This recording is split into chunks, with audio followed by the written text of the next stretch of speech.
माजरीचा राहणार आहे। त्यांचे नाव आहे शाहरुख असलाम शेख वय 22 आणि त्याचे साथीदार आहे साकिब शागर अहमद सिद्दीकी वय 20 वर्ष। हे नॉन क्रिमिनल आहे।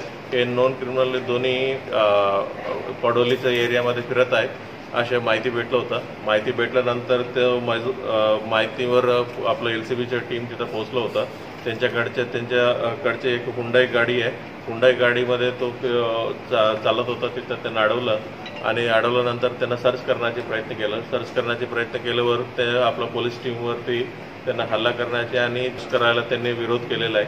आणि विरोध केल्यानंतर पोलिसांनी त्यांना पकडलं आणि पकडल्यानंतर त्याच्या पूर्ण गाडी आणि त्यांच्या पूर्ण ताब्यात असलेले सर्व विषय चेक केलेला आहे। चेक केल्यानंतर त्यांच्या काडतूस आणि 2 बंदूक, एक मौसरसारखं दिसणारे अजून एक पिस्टल अशा त्यांच्याकडनं जप्त करण्यात आला आणि एक चाकू पण जप्त करण्यात आलेला आहे।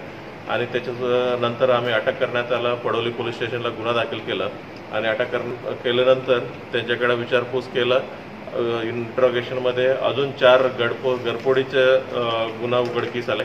त्या 4 घरफोडीच्या गुन्ह्यामध्ये एक भद्रावती पोलीस स्टेशनला दाखल झालेल्या 2 घरफोडी, एक माजरी पोलीस स्टेशनला दाखल झालेलं 1 घरफोडी आणि एक गुगस पोलीस स्टेशनला दाखल झालेलं 1 घरफोडी अशा 4 गुन्ह्याची उघडकीस झालेलं आहे।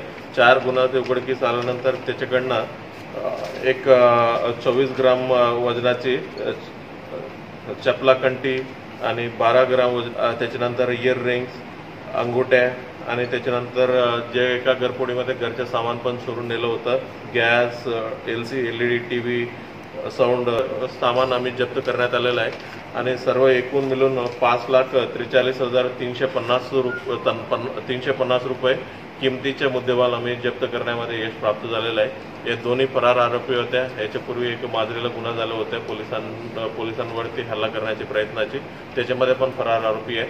आणि ह्या फरार आरोपीला आम्ही अटक करण्यामध्ये LCB टीम PI कोकटे आणि त्याच्या सहकाऱ्यांचं यश प्राप्त झालेलं आहे।